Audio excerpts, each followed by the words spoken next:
नमस्कार मित्रों, मैं Mool Mantra classes Sultanpur Golaghat GS faculty Mahendra Verma. आइएगा, जैसा कि मैं 2 दिनों से ये वीडियो डालना चाह रहा था, बनाना भी चाह रहा था, लेकिन ये टेक्निकल प्रॉब्लम की वजह से अर्थात लाइट ना होने की वजह से मैं वीडियो को नहीं डाल पा रहा था, नहीं बना पा रहा था। आज हम वीडियो को डालेंगे जिसमें प्राचीन इतिहास का तीसरा वीडियो है। अगर आपको पसंद आएगा तो लाइक करिएगा, सब्सक्राइब करिएगा, शेयर करिएगा। जो हमारा प्राचीन इतिहास का ये तीसरा वीडियो जाएगा, इसके पहले हम 2 वीडियो डाल चुके हैं मित्रों, उसको भी देख लीजिएगा और ये तीसरा वीडियो है आज। आइएगा, बहुत देर ना करते हुए हम तीसरे वीडियो की तरफ बढ़ते हैं, तीसरे लेक्चर की तरफ बढ़ते हैं, जिसका नाम है भारतीय इतिहास के स्रोत की हम बात करेंगे। तो आइएगा, भारतीय इतिहास के स्रोत, भारतीय इतिहास के स्रोत, ये स्रोत है भारतीय इतिहास के स्रोत। कितने स्रोत माने जाते हैं? मुख्यतः 2 स्रोत माने जाते हैं, लेकिन हम 3 भागों में विभाजित करेंगे। 3 भागों में विभाजित करेंगे। पहला है पुरातात्विक स्रोत,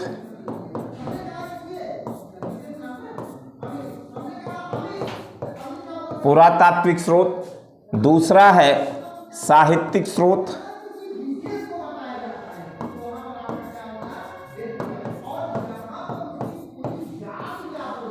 तीसरा है विदेशी यात्रियों का विवरण। ये 3 स्रोत हैं, जिसमें हम साहित्यिक स्रोत को 2 भागों में विभाजित कर देते हैं। ये 2 भाग है। एक है धार्मिक साहित्य,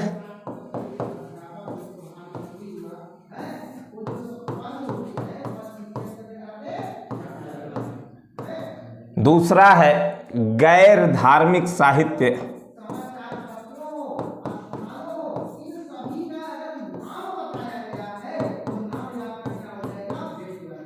गैर धार्मिक साहित्य, ये इस तरीके से अगर आप विभाजन करके पढ़ते हैं तो श्योर है आपको भारतीय इतिहास के स्रोत में कहीं दिक्कत नहीं होगी।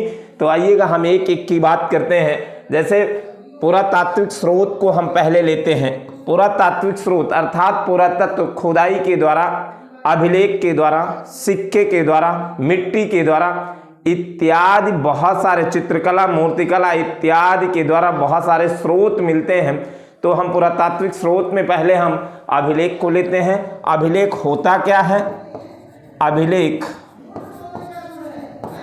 अभिलेख होता क्या है? किसी भी पत्थर पर कुछ भी नक्काशी करके उस पत्थर को काट कर जो लिखा जाता है, उसे हम अभिलेख कहते हैं। अभिलेख की बात करें तो अभिलेख विश्व का पूछता है, भारत का पूछता है। तो आइएगा, विश्व का प्रथम अभिलेख कहाँ पर पाया गया? तो विश्व का प्रथम अभिलेख जो पाया गया 1400 ईसा पूर्व के एशिया माइनर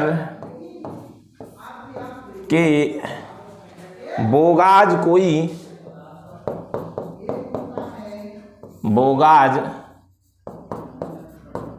एशिया माइनर के बोगाज कोई के हित्ती भित्तनी नामक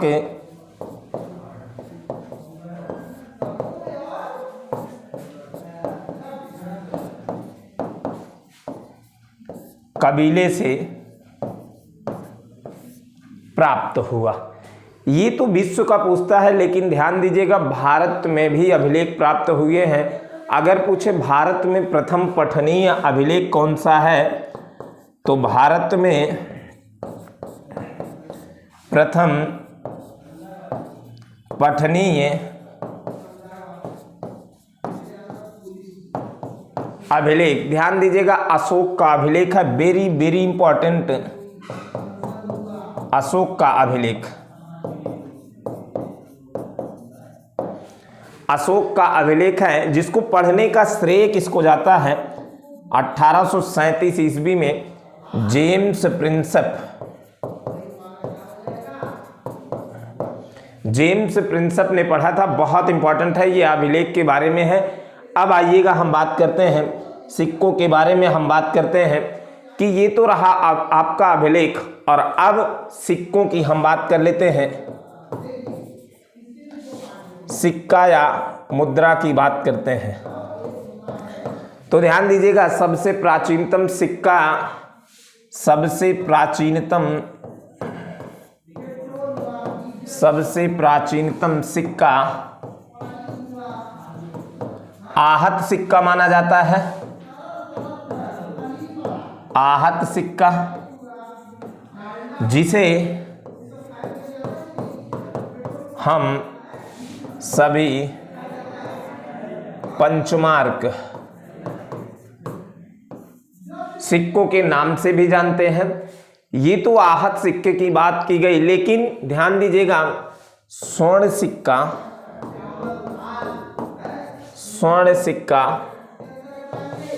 चलाने का श्रेय सर्वप्रथम किसको जाता है? तो हम जानते हैं हिंद, यवन या इंडो ग्रीक को जाता है। हिंद, यवन या इंडो ग्रीक को प्रथम स्वर्ण सिक्के चलाने का श्रेय जाता है। आइएगा ध्यान दीजिएगा, यहां से और भी इसी स्वर्ण सिक्के के बारे में पूछा जाता है। तो स्वर्ण सिक्का सर्वाधिक किसके काल में चलाया गया? तो स्वर्ण सिक्का सर्वाधिक गुप्त काल में चलाया गया, लेकिन शुद्ध नहीं थे।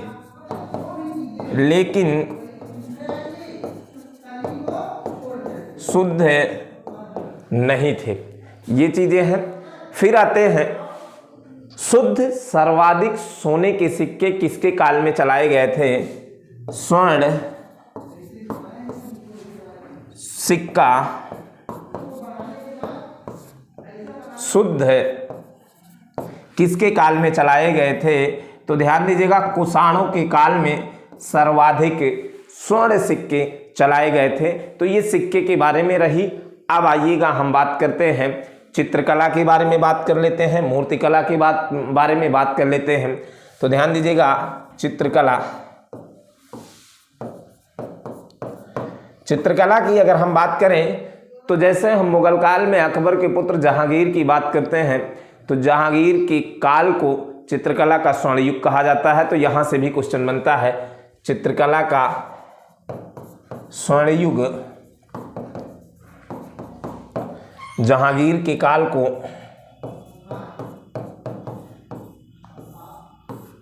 स्वर्ण युग जहांगीर के काल को कहा जाता है। लेकिन अगर यहीं पे बात किया जाए, विश्व में सर्वप्रथम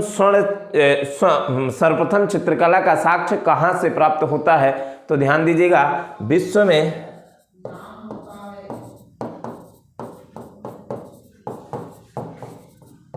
चित्रकला का प्रथम साक्ष्य स्पेन के अल्तमीरा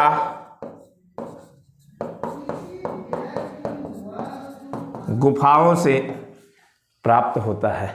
लेकिन अगर भारत की बात की जाए तो भारत में कहां पर सर्वप्रथम पाया गया चित्रकला का साक्ष्य? तो ध्यान दीजिएगा, उत्तर प्रदेश के मिर्जापुर के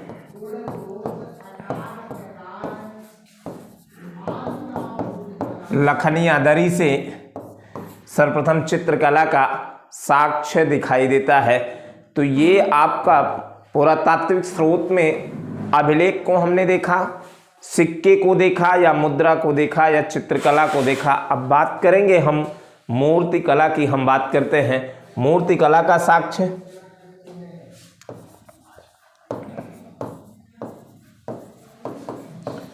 मूर्तिकला, ध्यान दीजिएगा, मूर्तिकला का साक्ष्य सर्वप्रथम हम सैंधव सभ्यता में देखते हैं।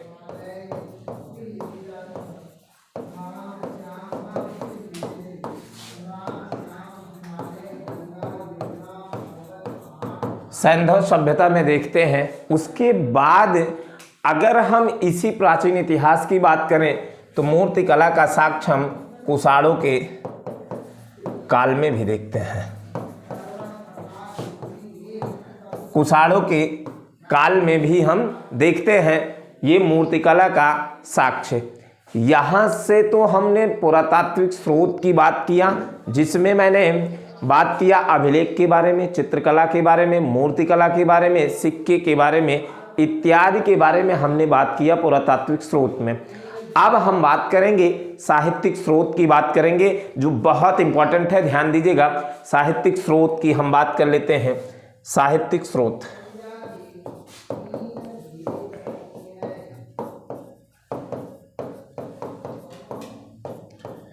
जिसमें हम साहित्यिक स्रोत को मैंने बताया कि दो भागों में विभाजित होता है, जिसमें एक धार्मिक साहित्य है, दूसरा गैर धार्मिक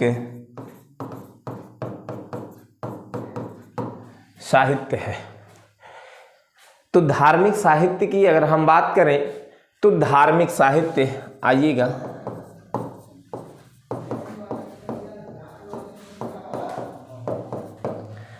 धार्मिक साहित्य में जिसमें हम बौद्ध धर्म से भी प्राप्त करते हैं साक्ष्य। बौद्ध धर्म में जैसे पिटक, पिटक का अर्थ क्या होता है? संदूक होता है।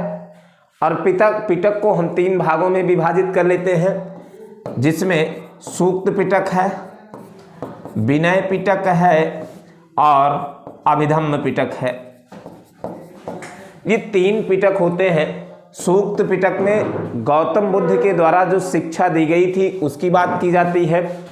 विनय पिटक में बौद्ध संघ के द्वारा जो शिक्षा दी जाती है उसकी बात की जाती है। अभिधम्म पिटक में दार्शनिक शिक्षा की बात की जाती है। तो ये बौद्ध धर्म से शिक्षा प्राप्त हुई, जैन धर्म से भी प्राप्त होती है, जैन धर्म से स्रोत भी। जैन धर्म में तीन धर्म सूत्र हैं, तीन धर्म सूत्र हैं, जिसमें भगवती सूत्र, अचरांग सूत्र, कल्प सूत्र। भगवती सूत्र में क्या क्या है जरा देखिएगा। भगवती सूत्र में महावीर स्वामी की शिक्षा का संकलन किया जाता है, वर्णन किया जाता है। महावीर स्वामी जो शिक्षा बताए हैं, जो दिए हैं, उसी की शिक्षाओं का वर्णन किया जाता है। अचरांग सूत्र में क्या किया जाता है? महावीर नहीं बल्कि जैन संघों की शिक्षाओं का, जैन संघों की शिक्षाओं का वर्णन किया जाता है। जैन संघों की शिक्षाओं का वर्णन किया जाता है। कल्प सूत्र में महावीर स्वामी के पूर्व जन्मों की कहानी का वर्णन किया जाता है, की कहानी का वर्णन किया जाता है। तो ये तो रहे बौद्ध धर्म और जैन धर्म। आइएगा धार्मिक साहित्य में और किससे किससे हमें जानकारी मिलती है, ध्यान दीजिएगा। तो यहां से ध्यान दीजिएगा, वेद से, जिसमें हम वेद 4 पढ़ेंगे, ऋग्वेद, यजुर्वेद, सामवेद, अथर्ववेद। वेद के उपवेद भी पढ़ेंगे, आयुर्वेद, धनुर्वेद, गंधर्ववेद, शिल्पवेद। फिर वेदों की रचना, उपवेद की रचना कौन कौन किया? जैसे आयुर्वेद की रचना धन्वंतरी ने किया, धनुर्वेद की रचना विश्वामित्र ने किया, उसके बाद आयुर्वेद, धनुर्वेद, गंधर्ववेद की रचना भरतमुनि ने, उसके बाद अथर्ववेद में जो शिल्पवेद है उसकी रचना किसने किया? तो नारद माने जाते हैं, अथर्वा ऋषि माने जाते हैं इत्यादि, या विश्वकर्मा माने जाते हैं। अब यहाँ पे चारों वेदों के कार्य क्या क्या होते हैं उसको भी हम जिक्र करेंगे। सारी की सारी चीज़ें हम वैदिक काल में इसको ले जाके वेद को बहुत अच्छे तरीके से हम बताएंगे। उसके बाद वेद के बाद पुराण हुआ, वेदांग हुआ। पुराणों की संख्या 18, पुराण की संख्या 18, वेदों की संख्या 4, वेदांग की संख्या 6 शिक्षा, ज्योतिष, कल्प, व्याकरण, निरुक्त, छंद, स्मृति ग्रंथ, वेद हुआ, पुराण हुआ, वेदांग हुआ, उपनिषद हुआ। उपनिषद की संख्या 108। तो ऐसी चीजों का जिक्र हम पूर्ण रूप से वैदिक काल में करेंगे जहां पे धार्मिक साहित्य की बात की जाती है। अब आइएगा गैर धार्मिक साहित्य की हम बात कर लेते हैं। गैर धार्मिक साहित्य क्या है? गैर धार्मिक साहित्य। गैर धार्मिक साहित्य में जैसे हम लोगों ने महाकाव्यों की बात की पुस्तकों की बात की, इन सभी की अगर हम बात किया जाए तो गैर धार्मिक साहित्य में जैसे महाभारत की रचना, ये महाकाव्य है, ध्यान दीजिएगा। महाभारत की रचना किसने किया? वेद व्यास ने। रामायण की रचना महर्षि वाल्मीकि।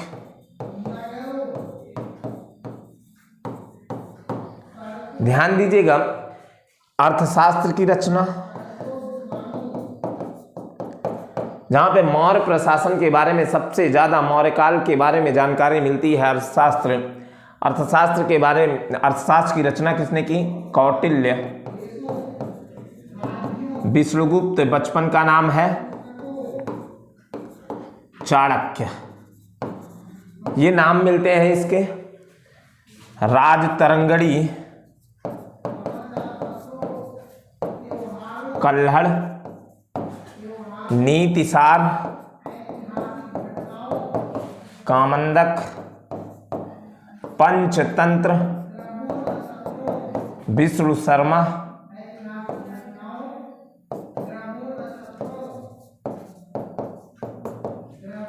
विष्णु शर्मा, नीतिसार, कामंदक, मुद्रा राक्षस, विशाखदत्त, विशाख दत्त, अष्टाध्यायी, पाणिनि। इस प्रकार से बहुत सारी रचनाएं हैं। उन किताबों के संग्रह से सारी की सारी हमें ये स्रोत मिलते हैं और ये गैर धार्मिक साहित्य माने जाते हैं। हालांकि ये दोनों महाकाव्य माने जाते हैं, सबसे बड़ा महाकाव्य महाभारत माना जाता है। तो ये चीज़ें हैं। अभी और किताबें हैं, तो ध्यान दीजिएगा, इन किताबों के माध्यम से भी हमें जानकारी मिलती है साहित्यिक स्रोत में।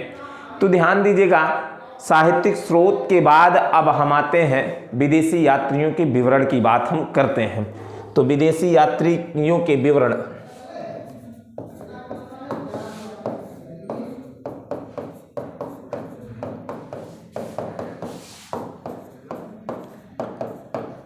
विदेशी यात्रियों का विवरण अर्थात जो हमारे भारत में आए थे शिक्षा ग्रहण करने के लिए विदेशों से, और वो आए, भारत भ्रमण किए, शिक्षा ग्रहण किए, देखे यहाँ की स्थिति परिस्थिति, उनके बारे में उन लोगों ने क्या बताया है, क्या लिखा है, ये चीज़ें हम बात करते हैं। तो यूनानी आए, अरबी आए, चीनी आए, फ्रांसीसी आए, अंग्रेजी आए। इन सब की हम बात करते हैं, कौन कौन आया था ये चीज़ें हम देखते हैं। यूनानियों में ध्यान दीजिएगा, इतिहास का पिता जो हेरोडोटस आया, निरयाकस आया, सिकंदर का जल सेनापति था, सिकंदर आया, अनेसेक्रेटस आया,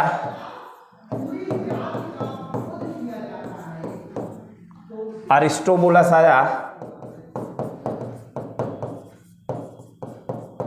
इत्यादि ये सभी आए और भारत भ्रमण किए। अब आते हैं अरबी में, ध्यान दीजिएगा, महमूद गजनवी के दरबार में अलबरूनी आया था। अलबरूनी, इसकी पुस्तक है, ध्यान दीजिएगा, तहकीक-ए-हिंद।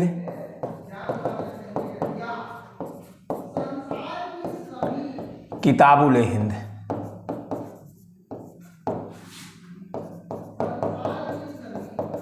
ये इसकी पुस्तक है, बहुत बार पूछता है। अल-बरूनी आया, किसके दरबार में आया था?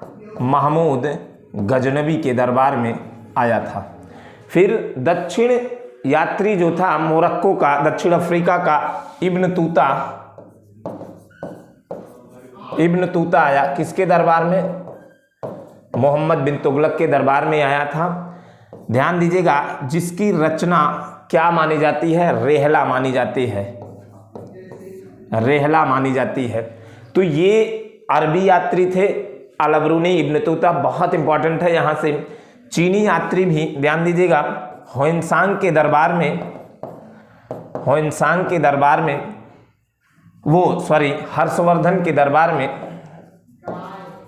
हर्षवर्धन के दरबार में होइनसांग आया, जिसकी रचना सीयू की है। उसके बाद फाहियान आया, चंद्रगुप्त विक्रमादित्य द्वितीय के दरबार में, जिसकी रचना फो यू की है। फिर उसके बाद फ्रांसीसी आए, वर्नियर ट्रेवेनियर। फिर उसके बाद अंग्रेजी कैप्टन हॉकिंस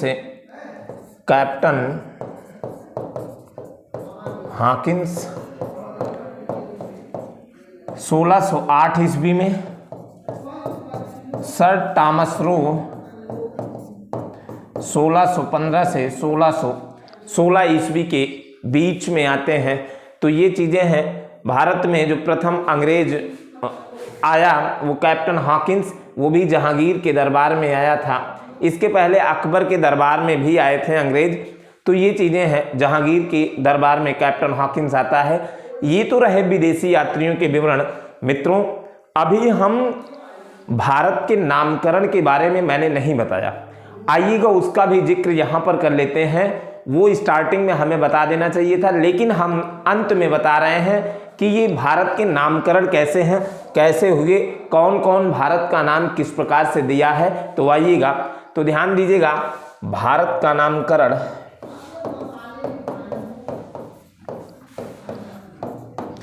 भारत के नामकरण के बारे में हम अगर बात करें तो ध्यान दीजिएगा, भारत का एक नाम मिलता है आर्यावर्त। आर्यावर्त जिसको किसने दिया? आर्यों ने दिया। जिसको किसने दिया? आर्यों ने दिया। आर्य कहाँ से आए थे? हम लोग वैदिक काल में पढ़ेंगे, मध्य एशिया से आए थे और आर्यों के द्वारा आर्यावर्त भारत का नाम दे दिया गया। आर्य का अर्थ होता है श्रेष्ठ होता है, सज्जन होता है, कुलीन होता है, उच्च होता है, उमरा होता है इत्यादि। लेकिन ऑप्शन में सारे ऑप्शन रहे तो श्रेष्ठ ही ऑप्शन मारा जाएगा, श्रेष्ठ ही सही होगा। और आर्यों की भाषा क्या थी? वो भाषा थी संस्कृत भाषा थी। तो आर्यों के द्वारा आर्यावर्त नामकरण दे दिया गया। आइएगा हम देखते हैं भारतवर्ष किसने दे दिया? जो पंजाब का हरियाणा का क्षेत्र पड़ता है कुरु, वहाँ पर पौरव वंश के कुरु राज्य क्षेत्र चलते थे और वहाँ पर दुष्यंत और शकुंतला का एक पुत्र था जिसका नाम था भरत। और उसी भारत के नाम पर हमारे भारत देश का नाम भारतवर्ष पड़ गया। उसके बाद हम देखते हैं हिंदुस्तान किसने नाम दिया? तो हिंदुस्तान की बात करें तो ये विदेशी आक्रमणकारी, जिसमें विदेशी आक्रमणकारियों के द्वारा ये नाम दिया गया विदेशी आक्रमणकारी, जिसे हम पर्शियन कहते हैं, या पारसी के द्वारा ये आक्रमण किया गया। उसके बाद हम बात करते हैं आर्यावर्त हुआ, भारतवर्ष हुआ, हिंदुस्तान हुआ और इंडिया की अगर हम बात करें, इंडिया की अगर हम बात करें तो यूनानियों के द्वारा ये चीज़ें इंडिया नाम दिया गया। इंडिया इंडस शब्द से लिया गया। इंडस के पहले सिंधु था, सिंधु के पहले हिंदोस या हिंदस था, तो ये नाम दिया गया। उसके बाद अशोक के नाम, अशोक जिसे जम्बूद्वीप, अशोक के अभिलेखों से प्राप्त होता है। चीनियों ने भी नाम दिया था यिनतू, ये चीनियों के द्वारा भारत का नामकरण किया जाता है। तो मित्रों, ये नामकरण की बात है, भारत में कौन कौन किस प्रकार से भारत का नामकरण किया, इनके बारे में मैंने जिक्र किया। आज ये प्राचीन इतिहास का तीसरा वीडियो है। नेक्स्ट वीडियो मिलेगी कल।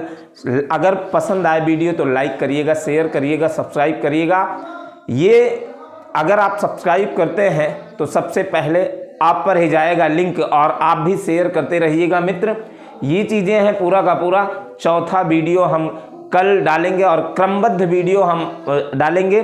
प्राचीन इतिहास को कंप्लीट समाप्त करेंगे और एक एक बिंदु पर हम जिक्र करेंगे। तो धन्यवाद। जय हिंद, जय भारत।